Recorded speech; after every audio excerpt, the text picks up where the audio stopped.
आदिविभूतय माया विश्वपि दृश्यन्ते नातस्तमसि नो महान।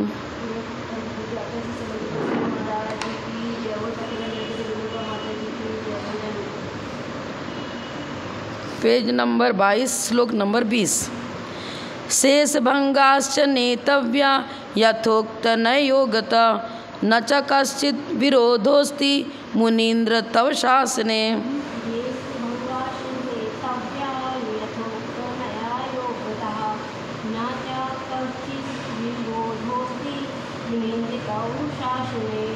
शेष भंग अस्ति नास्ति और अस्ति नास्ति और अवक्तव्य, चार की चर्चा हो चुकी। जब चार की हो गई तो तीन शेष बचा। कौन तीन शेष बचा? अस्ति अवक्तव्य, नास्ति अवक्तव्य और अस्ति नास्ति अवक्तव्य। इन शेष भंगों की चर्चा भी, इनकी व्यवस्था भी इसी प्रकार समझनी चाहिए। वस्तु अनेक धर्मात्मक है, फिर एक को मुख्य करना, अन्य को गौण करना। इसी प्रकार शेष तीन भंगों का स्वरूप भी जान लेना चाहिए।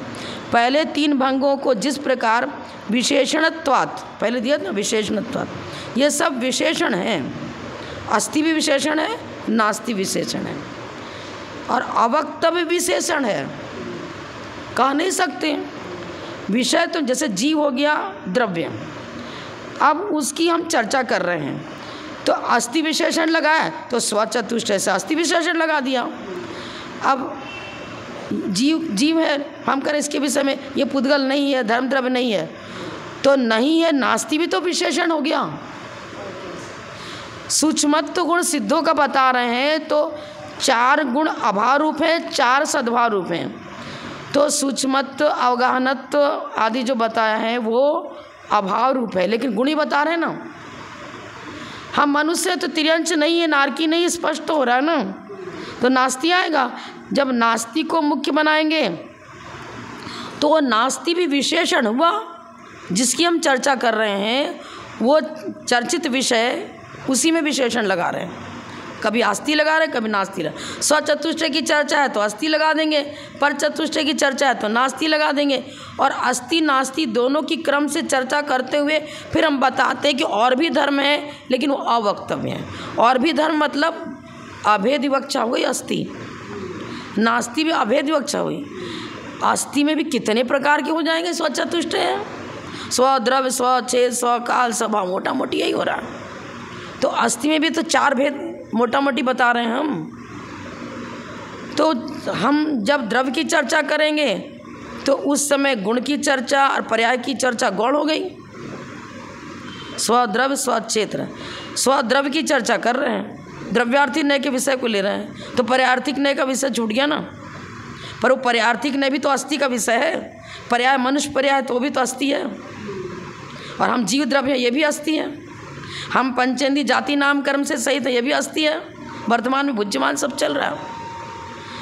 तो अवक्तव्य माने जिनका कथन हो चुका वो तो अर्पित के रूप में स्वीकार किया, माने विवक्षित हो चुका। पर अविवक्षित के रूप में अन्य धर्म भी मौजूद रहते हैं। ये चीज़ इस प्रकार यहाँ चर्चा करेंगे। इसके हेतु दिया ना विशेषणत्वात्। विशेषणत्वात् इस हेतु से यह सिद्ध होता है कि अस्ति और नास्ति दोनों ही द्रव्य के विशेषण हैं। क्यों विशेषण है? वस्तु अनेक धर्मात्मक है। अनेक धर्म में दो धर्म मुख्य रूप से ले रहे हैं, अस्ति और नास्ति। हाँ, विशेषण है। विशेष्य तो हो गया जीव। मान लो हम जीव की चर्चा कर रहे हैं तो जीव हो गया विशेष्य, और उसके विषय में आनुषंगिक पहली वाली, आगे वाली, वर्तमान वाली, जो भी हम उसके विषय में गुणानुवाद कर रहे हैं वो सब विशेषण हो गया। तो हमने कभी अस्ति को विशेषण बनाया, कभी नास्ति को विशेषण बनाया। पाप रहित है, अमुक मुनि का की चर्या बहुत निर्दोष है, पाप रहित जीवन है, तो नास्ति हो गया ना। हम भगवान को वीतरागी कह रहे हैं, वो भी नास्ति हो गया। राग रहित जिनेन्द्र किसे का, जो वीतरागी सर्वज्ञ और हिते उपदेशी हो, तो वीतरागी तो नास्ति में हो गया, राग रहित। नास्ति विशेषण के द्वारा वीतरागी, वीत माने रहित, राग रहित, तो रहित माना पर चतुष्टय हो गया ना। राग आदि जीव का स्वरूप नहीं है, और राग आदि से जिनेन्द्र देव रहित हैं तो नास्ति पक्ष ही तो हो गया। और जिनेन्द्र भगवान का विशेषण बताया हमने तो, वीतरागी, सर्वज्ञ पॉजिटिव हो गया और हितोपदेश भी पॉजिटिव हो गया। अस्ति नास्ति दोनों विशेषणों पूर्वक प्रत्येक ग्रंथ में, रत्नगण श्रावकाचार्य में भी जो जिनेन्द्र देव किसे कहते, वीतरागी, सर्वज्ञ और हितोपदेशी हूँ, वही चीज़ तो यहाँ पर, यहाँ सिद्धांत है, वो दृष्टांत हो गया। जिनेन्द्र भगवान का दृष्टांत इस यहाँ घटित हो रहा है, वही विशेषण के रूप में अस्ति नास्ति लगा रहे हैं। अविनाभाव संबंध है ना, वीतरागता के बिना सर्वज्ञता आएगी क्या? सर्वज्ञ है तो अवश्य वीतरागी है, जहाँ जहाँ वीतरागता है वहीं सर्वज्ञता है, यदि सर्वज्ञता है तो वीतरागता अवश्य ही है। जहाँ जहाँ धुआं है वहाँ वहाँ अग्नि है, जहाँ जहाँ अग्नि नहीं है वहाँ धुआं भी नहीं है। तो अस्ति और नास्ति दोनों में अविनाभाव है, उदाहरण सहित बतलाए। उसी प्रकार ये शेष भंग भी जानने, उसको इसी प्रकार योजना कर लेनी चाहिए, मैंने जोड़ लेना चाहिए। जीवादि तत्वों के याथात्म का मनन करने वाले मुनियों के स्वामी वीर जिनेन्द्र अपने शासन में कोई भी विरोध, अपने नहीं आपके शासन में कोई विरोध घटित नहीं होता है, क्योंकि वस्तु अनेकांतात्मक है, अनेक धर्मात्मक है। अनेक धर्मात्मक मानेंगे तो सापेक्ष चर्चा प्रारंभ हो जाएगी। एक धर्मात्मक माने तो निरपेक्ष हो गया, जो धर्म उसमें है उसको ही हम नकार रहे हैं तो निरपेक्ष हो गया ना। वस्तु का अर्थ क्रिया कार्य तो कब बनता है? यदि वस्तु को अनेक धर्मात्मक नहीं माने तो उसमें अर्थ क्रिया नहीं होगी। दूध ही रहेगा, उससे दही नहीं बना पाओगे, घी नहीं बना पाओगे। हाँ, एकांत मानेंगे तो, क्योंकि दूध त्रैकालिक दूध ही था, है और रहेगा। कैसे बना? अरे दूध तो हम प्रत्यक्ष देख रहे हैं कि पहले तो दूध नहीं था, वो गाय के स्तन में से निकाला गया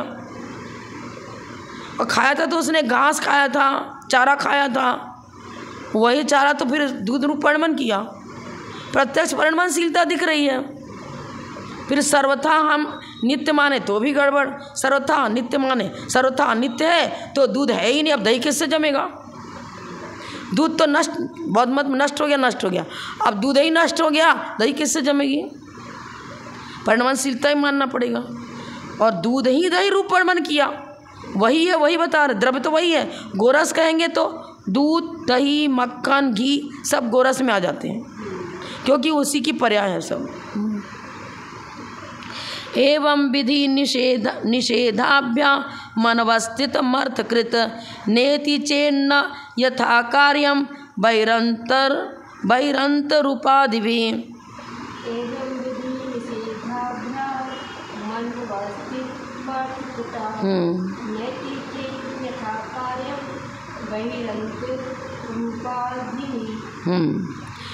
इस प्रकार विधि और निषेध दोनों वस्तु के धर्म हैं, अर्थात विशेषण हैं। इन दो तृतीया भक्ति बहुवचन लगाया ना, देवेन देवाभ्याम विधि निषेधाभ्याम, तृतीया भक्ति द्विवचन है। विधि और निषेध इन दो विशेषणों के द्वारा वस्तु का स्वरूप अवस्थित होता है। यदि इसको स्वीकार न करें तो अनवस्थित वस्तु व्यवस्था बनेगी नहीं। विधि निषेध के द्वारा जो वस्तु अवस्थित है उसको यदि नकार दोगे, सर्वथा मानोगे, न इति लिखा नीचे, नेति, यदि ऐसा न मानो तो क्या हो जाएगा? वही वस्तु व्यवस्था नहीं बनेगी, लोक व्यवहार भी घटित नहीं होगा, परलोक, स्वर्ग, नरक आदि कुछ भी घटित नहीं होगा। किसी द्रव्य का स्वरूप बताएंगे तो विधि निषेध पूर्वक ही बता पाएंगे। अकेला विधि रूप कोई पदार्थ दुनिया में है ही नहीं और अकेला निषेध रूप भी है ही नहीं। सर्वथा अस्ति रूप लिख रहे ना, सर्वा अस्तित्व रूप, सर्वथा अस्तित्व रूप या सर्वथा नास्तित्व रूप से निर्धारित एवं परिगृहित नहीं है।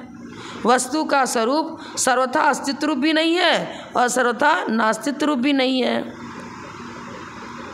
दोनों में अविनाभाव संबंध है। दोनों में अविनाभाव संबंध मानो तब क्या होगा? अर्थ क्रिया हो पाएगी। वह अर्थ क्रिया को करने वाली होती है। यदि ऐसा नहीं माना जाए तो बाह्य और अंतरंग कारणों से कार्य का निष्पन्न होना जो माना जाता है वो नहीं बनेगा। लिख रहा है ना, नेति चेद, ऐसा न मानो तो कोई भी कार्य आपका नहीं होगा। प्रत्येक कार्य की सिद्धि के लिए बाह्य निमित्त भी चाहिए और अंतरंग निमित्त भी चाहिए। उपाधि माने कारण। अंतरंग और बहिरंग दो उपाधियों के दो कारणों से कार्य की सिद्धि होती है। अंतरंग कारण ये हुआ कि दूध में दही रूप परिणमन करने की योग्यता है, और बहिरंग कारण ये हुआ कि जिस प्रकार से जमता है दही उस प्रकार से प्रोसेस करना पड़ेगा, प्रयोग करना पड़ेगा। जामन डालोगे उसमें, जामन डालना मतलब जैसे मान लो नारियल की लकड़ी सुखा ली, उसको खट्टा कर लिया, नींबू से किस चीज़ से खट्टा कर लिया, वो खट्टा वाला नारियल का टुकड़ा डालोगे, वो खटास का निमित्त पा करके वो दूध धीरे धीरे दही रूप परिणमन करने लग जाएगा। एक दो बार विकृत होगा, फिर बाद में बिल्कुल सही जमने लग जाएगा। अब आपने दही में दही डाल दिया तो वैसे भी जमता है, लेकिन जैन आगम में उसमें मर्यादा का नहीं रहती, तो उसको अभक्ष्य बताया, वो चीज़ अलग। यहाँ तो चर्चा यह है कि अंतरंग बहिरंग दोनों निमित्त चाहिए। क्या जल से दही जमेगा? क्या जल में उसी तरह हमने नारियल का टुकड़ा डाल दिया या दही डाल दिया, अब जमेगा क्या? वो घुल जाएगा, रहेगा नहीं। उपादान कारण और निमित्त कारण दो आता है ना। उपादान को हम लेंगे अभ्यंतर, जीव में ही वैभाविक परिणमन करने की भी योग्यता है और स्वभाव रूप परिणमन करने की भी योग्यता है। उत्तम, क्षमा, मार्दव आदि रूप परिणमन स्वभाव परिणमन, चारित्र गुण की स्वभाव पर्याय, और क्रोध, मान, माया, लोभ ये विभाव पर्याय हो गई। तो दोनों प्रकार परिणमन करने की योग्यता है। अब उन योग्यता को उपादान कहा। अब वो उपादान भी अंतरंग और बहिरंग दो निमित्त लेगा। द्रव्य कर्म के उदय होने पर बहिरंग निमित्त, अंतरंग निमित्त हो गया। किसी ने गाली दी और अंतरंग में उसकी वैभाविक शक्ति उसके पास भी है, परिणमन करने की योग्यता भी है, और द्रव्य कर्म भी सत्ता में बैठा हुआ है, उदय में आ गया। द्रव्य कर्म का उदय, और उसी प्रकार द्रव्य कर्म के अनुसार भाव कर्म भी रूप परिणमन भी उसका उसी प्रकार हो रहा है। और वायु निमित्त कोई निगेटिव कारण बन गया जिसका हम नहीं चाहते, ऐसा प्रतिकूल कारण मिल गया, उस प्रतिकूल कारण के मिलते ही यह जीव वैभाविक परिणमन कर लेता है। हाँ, कोई भी कर्म, नो कर्म, ये शरीर हो गया। हाँ, शरीर भी तो निमित्त ही है ना। अब देखो संश्लेष संबंध है उन सब के साथ, अंतरंग निमित्त ले लो। बाह्य निमित्त माता पिता का रजवीर हो गया, उनके निमित्त से ना। जल, जैसे पेड़ बोया तो बीज तो वपन किया, बोया, अब सूर्य की किरणें भी चाहिए, जल भी चाहिए, मिट्टी भी उर्वरा चाहिए, तो मिट्टी भी उर्वरा होना चाहिए। मिट्टी उसी प्रकार से, काल भी उसी प्रकार, किस काल में कौन सा फल वस्तु फलित होती है वो देखना पड़ेगा। तो अंतरंग बहिरंग दोनों निमित्त लिख रहे हैं ना आचार्य। क्या लिख रहे हैं? बाह्य और अंतरंग कारणों से कार्य का निष्पन्न होना जो माना गया है वह नहीं बनता। विवक्षा अपनी अपनी लेनी पड़ेगी, एक उपादान कारण, एक निमित्त कारण। फिर निमित्त में भी एक अंतरंग निमित्त और बहिरंग निमित्त। उपादान तो जो स्वयं कार्य रूप परिणमन करे उसे उपादान कहते हैं। जैसे कि बीज स्वयं वृक्ष रूप परिणमन किया, जीव स्वयं क्रोधादि रूप परिणमन करता है, और जीव स्वयं उत्तम, क्षमा आदि रूप परिणमन करता है। तो जो स्वयं कार्य रूप परिणमन करता है उसे उपादान, और जो स्वयं कार्य रूप तो परिणमन नहीं करता लेकिन परिणमन कराने में वो निमित्त बन जाता है, तो अंतरंग निमित्त अपना द्रव्य कर्म नो कर्म बनेगा। भाव कर्म तो जीव की स्वयं परिणति हो गई, और बाह्य निमित्त कोई प्रतिकूल सामग्री मिल गई, कोई विघ्न का कारण ऐसा मिल गया, किसी ने बहुत अधिक परेशान करना चालू कर दिया, गाली दे दी, पत्थर मारने लगा, मारने पीटने लग गया, कटु वचन बोलने लग गया, सहन नहीं हुआ और वो व्यक्ति बिगड़ गया, परिणाम उसके उत्तेजित हो गए। बाह्य निमित्त और अंतरंग निमित्त। अब कपड़े से सूत से वस्त्र बन रहा है, तो सूत स्वयं वस्त्र रूप संश्लेष से वस्त्र का आकार धारण कर रहा है, लेकिन मशीन ना हो, कारीगर ना हो, लाइट ना हो तो मशीन चलेगी कहाँ? सारे सहकारी कारण जो बाह्य हैं बाह्य निमित्त हो गए। ये चीज़ है, पूरा डिटेल तत्वार्थ सूत्र में मिलता है। सहकारी कारण क्या, उपादान कारण क्या, बाह्य निमित्त क्या, अंतरंग निमित्त क्या, कर्म कांड, जीव कांड और मिलेगा विशेष। बाह्य और अंतरंग कारणों से कार्य का निष्पन्न होना जो माना जाता है वह नहीं बनेगा। किसमें? सर्वथा सत, सर्वथा असत मानो तो। सर्वथा सत मानेंगे तो सूत सूत ही रहेगा, उससे वस्त्र नहीं बन पाएगा। परिणमन नहीं होगा ना। कूटस्थ नित्य, सर्वथा सत माने कूटस्थ नित्य, सर्वथा असत माने सर्वथा क्षणिक बाद, नष्ट नष्ट नष्ट हो रहा है। अरे द्रव्य नष्ट नहीं होता भाई, उसकी पर्याय नष्ट होती हैं, बिगड़ती हैं, बनती हैं। ये उत्पाद व ध्रुवयुक्तम सत आचरण कर दिया। हमारे यहाँ तो त्रयात्मक सत्य को स्वीकार किया। उत्पाद व ध्रुव तीनों से सहित जो होता है उसे सत्य कहते हैं।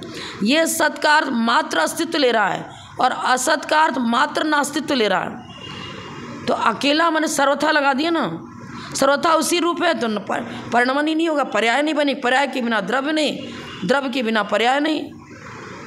गुणों में भी परिणमन होता ही है, सब में। गुण तो वही रहेगा, ज्ञान गुण का अभाव नहीं होता है, लेकिन ज्ञान गुण की पर्याय हमारी जो बन रही हैं वो उपयोगात्मक अलग अलग होती हैं। कभी शुद्ध ज्ञान उपयोगात्मक है, कभी मति ज्ञान उपयोगात्मक है। और जो अवधि ज्ञान के धारी हैं तो जिस समय अवधि ज्ञान का प्रयोग कर रहे हैं उस समय मति ज्ञान शुद्ध ज्ञान का प्रयोग नहीं रहता। प्रयोग तो एक समय में एक का ही होगा ना। केवल ज्ञानी तो अकेला है, केवल ज्ञान में तो छायक ज्ञान है, छाया समय ज्ञान साथ में रहता ही नहीं है,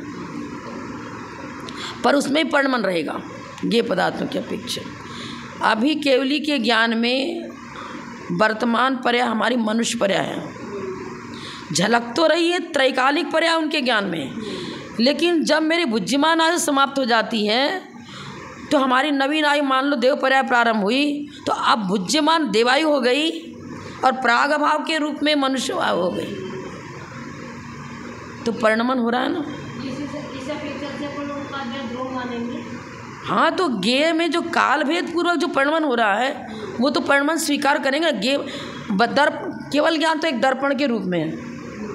अब दर्पण में जो पहले सामने चीज़ रखती थी वो हट गई, दूसरी आ गई, तीसरी आ गई, रिफ्लेक्स तो उसका उसी रूप में पड़ेगा जो सामने है। और केवल ज्ञान में तो सामने सब त्रैकालिक पदार्थ के लिए है, पर त्रैकालिक लिख तो रहे हैं। मेरा त्रैकालिक गे पदार्थ का त्रैकालिक लो यदि, तो हमारा त्रैकालिक का मतलब हम पहले बुद्धिमान इस मनुष्य आयु वाले नहीं थे और आगे यही बुद्धिमान आयु मेरे साथ नहीं जाएगी। जब गे में फ़र्क पड़ रहा है तो ज्ञान रिफ्लेक्स, दर्पण में रिफ्लेक्स भी तो अलग होगा। त्रैकालिक पदार्थ एक साथ झलकते हैं, झलक रहे एक साथ, फिर विशेषण क्या लगा रहा है? त्रैकालिक, पहले वाला भी, वर्तमान वाला भी, आगे वाला भी। अब जो वर्तमान वाला है वो पास्ट हो गया, भूत हो गया, बीच गया, और जो भविष्य वाला है वो वर्तमान बन गया। ले फिर ये में परिणमन हो रहा है ना। और उनके ज्ञान में भी अविभाग प्रतिच्छेद जो है ना, असंख्यात लोक प्रमाण, उनके जो अनंत अविभाग प्रतिच्छेद हैं शक्त्यंश की अपेक्षा, वो शक्त्यंश आगु लघुगुण के निमित्त से तो प्रत्येक गुण के अंदर परिणमन है, वो तो रहेगा ही रहेगा परिणमन। उसकी व्याख्या तो शब्दों से हो ही नहीं सकती। केवली गम में चीज़ है। आगु लघु गुण के निमित्त से जो अनंत भाग मानी, असंख्यात भाग हानि, संख्यात भाग हानि, संख्यात गुण हानि, असंख्यात गुण हानि, अनंत गुण हानि, ये हमारे मति ज्ञान शुद्ध ज्ञान का विषय नहीं है, तो मात्र केवली ज्ञान का विषय, केवल ज्ञान का विषय। अवधि ज्ञान माना परे ज्ञान वाले भी ये आगु लघु गुण के निमित्त से होने वाले एक समय वाले परिणमन को नहीं जान सकते। वो सर्वावधि ज्ञान वाले का विषय परमाणु बन रहा है। परमाणु पुद्गल द्रव्य, मूर्त द्रव्य है, और गुण तो इंद्रियगम्य होता ही नहीं, और मूर्त तो कैसे कहेंगे, गुण तो मूर्त होता नहीं। जीव द्रव्य के तो स्वयं अमूर्तिक है, और उसके ज्ञान गुण मूर्त है क्या?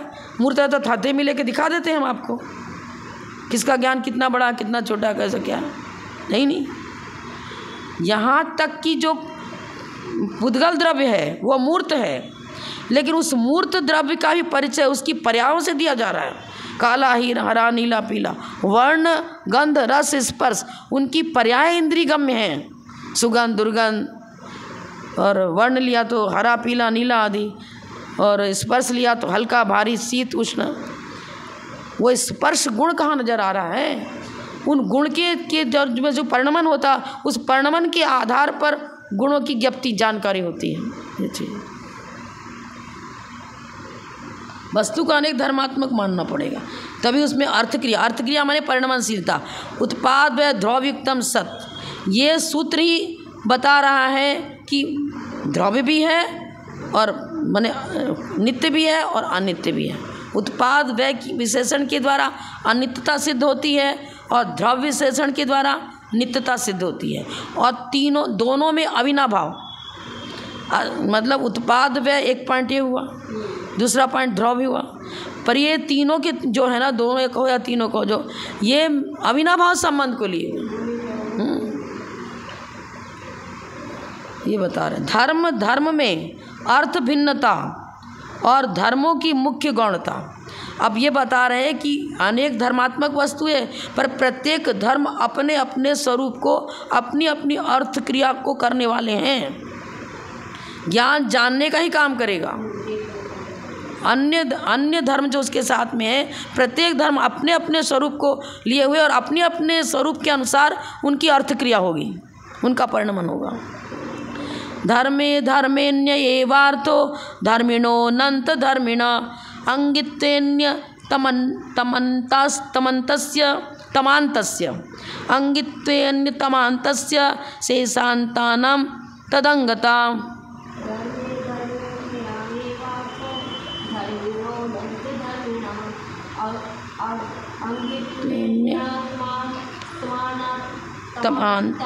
तमान्तस्य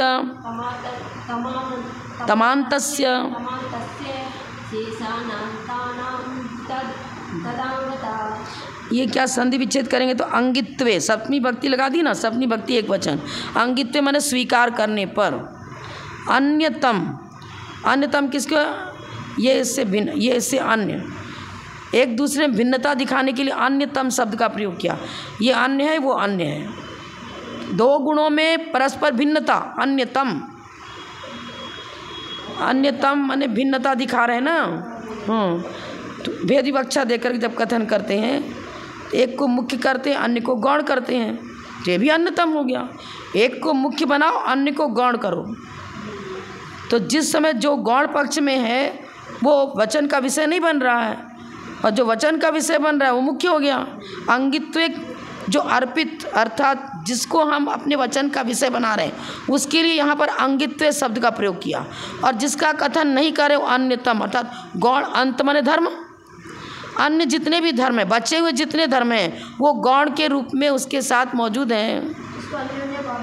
हाँ, अन्य माने एक दूसरे से भिन्नता। वो निर्गुणा गुणा बोला ना, द्रव्या से अनिर्गुणा गुणा, एक गुण दूसरे गुण से भिन्न है, बस वही यहाँ भी है। देखो, धर्मे अन्य, प्रत्येक धर्म में अन्य उसका कार्य देखा जाता है।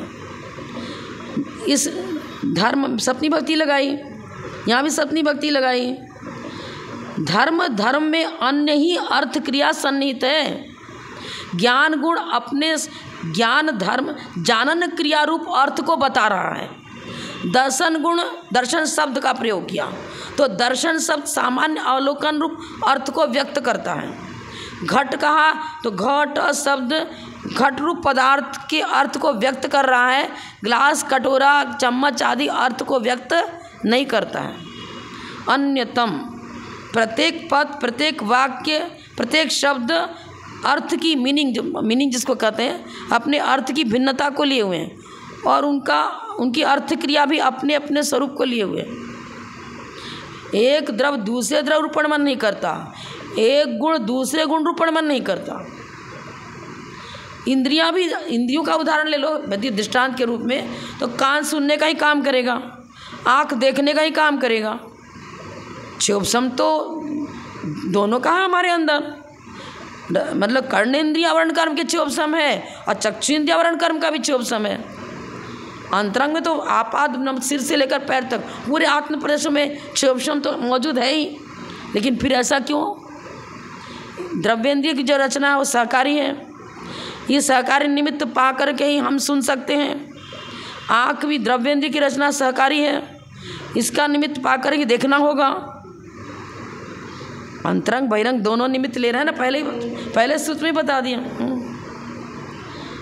अनंत धर्मा धर्मिणो अनंत धर्मिण, ये अनंत धर्मिण क्या बता रहे हैं? धर्मी जो है वो अनंत धर्मों का पुंज है। धर्मिण माने धर्मी के, सब षष्ठी विभक्ति एक वचन। धर्मी के, धर्म में, धर्मे धर्म धर्म में क्या अन्य ही अर्थ सन्निहित है, मौजूद है। प्रत्येक धर्म में अपना अपना अर्थ अलग अलग मौजूद है। हमने ज्ञान कहा तो ज्ञान कहने से अस्तित्व धर्म की चर्चा नहीं हुई, अस्तित्व कहने से ज्ञान धर्म की चर्चा नहीं हुई। अस्तित्व से मौजूदगी को बता रहा है, ज्ञान ये बता रहा है कि इनमें जानने की शक्ति है, जानन क्रिया अर्थ को व्यक्त कर रहा है। अनंत धर्मा माने पदार्थ हैं, प्रत्येक द्रव्य अनंत धर्मों को लिए हुए हैं। अनंत धर्मा धर्मी, धर्मी के धर्म धर्म में अन्य ही अर्थ निहित है। प्रत्येक धर्म में अपना अपना अन्य अर्थ निहित है। धर्मी का प्रत्येक धर्म एक जुदे ही प्रयोजन को लिए हुए हैं। प्रयोजन भी अपना अपना अलग है, प्रयोजन तो अलग अलग मानना पड़ेगा ना। जैसे कि किसी ने गेहूं का कोई आइटम बनाया और उसका प्रयोजन है कि मुझे रोटी बनानी है, वो रोटी बना ले। किसी का नहीं हम तो तल के पूड़ी बनानी है, किसी का कहना नहीं हम तो गेहूं का कोई विशेष आइटम बनाएंगे। अब उसमें सभी रूप परिणमन करने की योग्यता है। उस आटे, गेहूं के आटे की लोई में या गेहूं का जो भी ले लो, उसमें सभी रूप परिणमन करने की योग्यता है। अब अंतरंग बहिरंग जैसा निमित्त मिलेगा वो उस रूप परिणमन कर जाएगा। हाँ, अब बालू से हम रोटी बनाना चाहें, बालू को पानी वानी डाल के गुद गाद लिया लड्डू, अब मिलेगा क्या? रोटी बनेगी क्या? नहीं बनेगी। और भी कोई चीज़ ऐसी ले लो, अब घी का डली ले लिया, हम तो आज गेहूं डालेंगे नहीं, घी से ही रोटी। अरे अकेला घी से रोटी बन जाएगा क्या? घी तो अपने चिकनाई का काम, उसका जो स्वरूप है वही करेगा वो तो। अब घी में है तो दूध का ही परिणमन, दूध में पूड़ी नहीं छानी जा सकती, घी में ही पूड़ी छनेगी, पर्याय भिन्न हो गई, पर्याय भिन्न होगी, उसका कार्य अपना अलग अलग हो गया। लेकिन यहाँ पर्यायों को भी हम ले सकते हैं। प्रत्येक गुण की अनेक पर्याय हैं, और प्रत्येक गुण भी अनेक हैं और उनकी पर्याय भी अपनी अपनी अलग अलग हैं। ज्ञान गुण की पर्याय हो गई मत ज्ञान, सुज्ञान आदि। दर्शन गुण की पर्याय हो गए चक्षु दर्शन, अचक्षु दर्शन, औदय दर्शन, केवल दर्शन आदि। सब अपनी अपने अर्थ क्रिया करेंगे। जिसका जैसा नाम बताया ना, उसका स्वरूप जैसा बताया वो अपना अपना काम करेगा। चारित्र सम्यक दर्शन श्रद्धारूप परिणमन करेगा। पर जैसा नाम वैसी अर्थ क्रिया देखी जा रही ना, उसी प्रकार उसका कार्य देखा जाता है। उन धर्मों में से किसी एक धर्म के अंगी अर्थात प्रधान होने पर हमने क्या किया? एक धर्म को प्रधान किया, अस्थि धर्म को मान लो प्रधान किया, तो शेष नास्ति रूप में जितने धर्म हैं वो क्या हो गया? अप्रधान। अंगता लिखा ना, उस समय अंगता अप्रधान हो जाते हैं, शेष धर्म अप्रधान रहेंगे। क्योंकि वचन में वही शक्ति एक को प्रधान करेगा, सभी को प्रधान देता हुआ एक साथ कहा ही नहीं जा सकता। परिशेष सब धर्म उसके अंग अर्थात उस समय अप्रधान रूप में विवक्षित होते हैं। जिसको प्रधान बनाया उसके लिए अंगी शब्द का प्रयोग किया है, और जिसको प्रधान नहीं बनाया उसके लिए अंगता, सहचर, बॉडीगार्ड साथ साथ में चलते हैं ना भाई। अब ये तो दृष्टांत के रूप बॉडीगार्ड कर रहे हैं, वो तो बॉडीगार्ड तो एक अलग है, वो अलग है अपना, ये नहीं दृष्टांत नहीं दे सकते।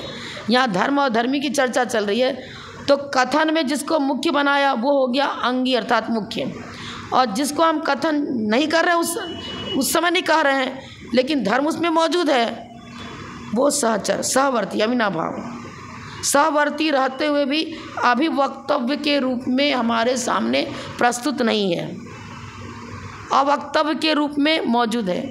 ये अनंत धर्मा धर्मी के धर्म धर्म में अन्य ही अर्थ सन्निहित है। धर्मी का प्रत्येक धर्म एक जुदे ही प्रयोजन को लिए हुए है। उन धर्मों में से किसी एक धर्म के प्रधान होने पर शेष धर्मों की उस समय अप्रधानता हो जाती है। परिशेष सब धर्म उसके अंग अथवा उस समय अप्रधान रूप में विवक्षित होते हैं। विवक्षित तो है पर अप्रधान के रूप में विवक्षित हैं, अवक्तव्य के रूप में सन्निहित हैं। ये एक और एकानेक विकल्पादा उत्तरत्रापि योजयेत प्रक्रियां भंगिनी में नाम नयैर्नय विशारद।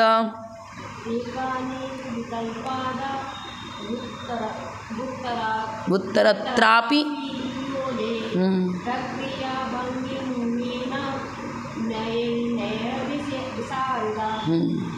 अब जैसे अस्ति नास्ति लेकर चर्चा करी, आपने आलापत्ति पढ़ी, मुझे जो भाव बताए गए एक अनेक नित्यानित्य ऐसे करके अलग अलग वही चर्चा। अब इसी तरह एक अनेक को लेकर के शब्दभंगी न्याय तैयार कर लो। वक्तव्य को कथनचित लगा करके शब्दभंग तैयार कर लो। कथनचित वक्तव्य, कथनचित अवक्तव्य, कथनचित एक, कथनचित अनेक, कथनचित अनेकानेक, भंग हो जाएगा ना इसमें भी। एकानेक, एक और अनेक, विकल्प माने भेद, विकल्पादौ, इस प्रकार के कोई भी पॉइंट आप उठा लो अस्ति नास्ति को लिए हुए। एक और अनेक, जो एक है वो अनेक नहीं, जो अनेक है वो एक नहीं, दिखता है ना ऐसा। लेकिन ये दिख रहा है ऐसा, शब्दों की अपेक्षा विपक्षता विपरीतता दिख रही है, पर आचार्य बता रहे हैं वस्तु अनेक धर्मात्मक है। तो द्रव्य तो हुआ एक, लेकिन उसके अंदर रहने वाले गुण धर्म हुए अनेक। तो धर्मी एक है लेकिन धर्म अनेक है, तो उसी में तो दोनों विशेषण आए, एक भी है और अनेक भी है। गुणी तो एक पर गुण धर्म अनेक। और छोड़ो, अब उसमें भी यदि अर्पिता अर्पित सिद्ध सूत्र लगाएं तो हम जिस समय किसी गुरुदेव का परिचय दे रहे हैं उस समय हम उनके व्रतों की चर्चा कर रहे हैं कि उन्होंने कौन कौन से व्रत किस समय कहाँ किए, तो वो विवक्षित हो गया। और उनमें और भी तो सारे गुण मौजूद हैं, पर अविवक्षित माने गौण अप्रधान के रूप में वो सारे गुण उन्हीं गुरुदेव में मौजूद हैं। चर्चा एक समय में एक ही हो पाती है, सभी धर्मों की चर्चा एक साथ नहीं हो सकती। मान लो व्रत की चर्चा करें तो क्या व्रत ही और कुछ नहीं है क्या? उनमें एक ही धर्म नहीं है, मात्र व्रतों को धारण करने वाले ही नहीं है, व्रतों के द्वारा इन्होंने अपनी आत्मा को रत्नत्रय से पुनीत किया, 12 प्रकार के तप से संवर और निद्रा करी। बहुत सारे चर्चा उनके विषय में हो जाएगी। देखो यहाँ नय विशारदा, नय विशारदा माने नयों का जिनका ज्ञान बहुत अच्छा है, नयों में जो विशारद निष्णात हो चुके हैं, नयों का गहरा ज्ञान जिनको है उनके लिए नय विशारद शब्द का प्रयोग करें। गणधर परमेष्ठी का दो, उन्होंने क्या बताया? नयों के द्वारा उपचरित ने, अनुपचरित ने, सद्भूत व्यवहार ने, असद्भूत व्यवहार ने, निश्चय ने, व्यवहार ने, इन नयों का आधार लेकर के सप्तभंगी न्याय की चर्चा करी है।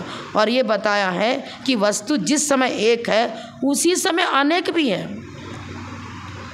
उत्तरत्रापयोजित और उत्तरवर्ती, ये 3, पहला एक, पहला भंग में अस्ति कथनचित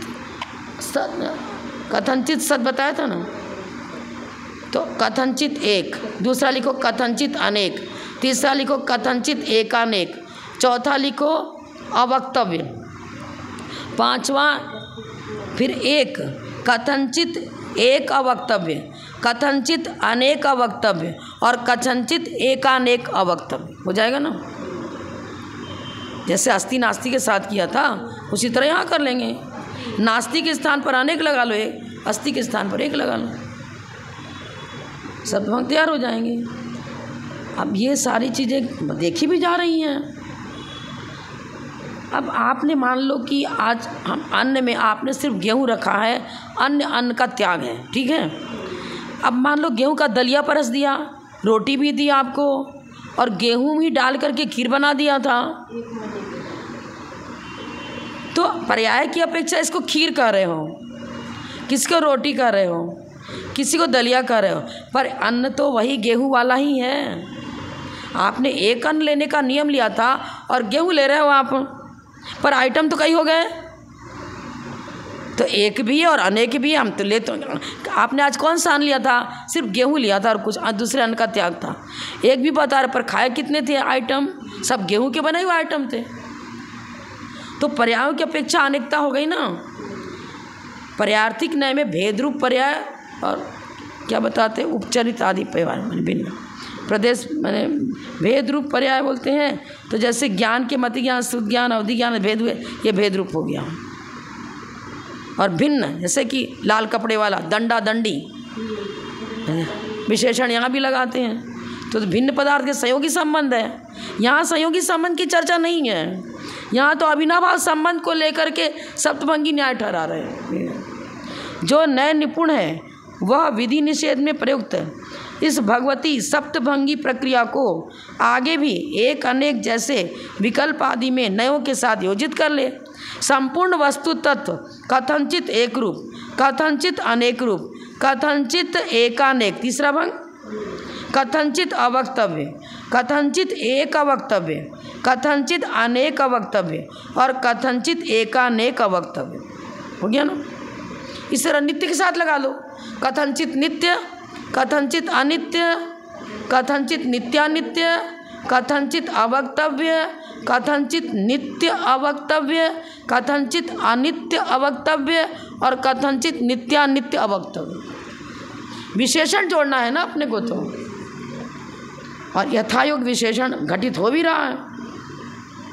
क्या बता रहे? एकत्व के बिना अनेकत्व रह ही नहीं सकता, द्रव्य के बिना पर्याय कहाँ रहेंगी, पर्याय के बिना द्रव्य नहीं, अनेकत्व के बिना एकत्व नहीं बनता। न वस्तु तत्व सर्वथा एक रूप में या सर्वथा अनेक रूप में व्यवस्थित ही होता है। वस्तु तत्व की व्यवस्था सर्वथा एक रूप में भी नहीं बनती, अनेक रूप में ही बनती, एकानेक दोनों स्वीकार करो। यदि एक सर्वथा लगा दिया तो अनवस्थित वस्तु व्यवस्था नहीं बनती और अर्थक्रिया भी नहीं बन सकती। एकत्व आदि किसी एक धर्म के प्रधान होने पर दूसरा धर्म अप्रधान हो जाता है। इसके आगे अद्वैत आदि एकांत पक्षों को लेकर उनमें दोष दिखलाते हुए वस्तु व्यवस्था के अनुकूल विषय का स्पष्टीकरण किया जाएगा। इसी प्रकार इस तरह क्या बता रहे हैं? देवागम आत्मीमांसायाम प्रथम परिच्छेद समाप्त।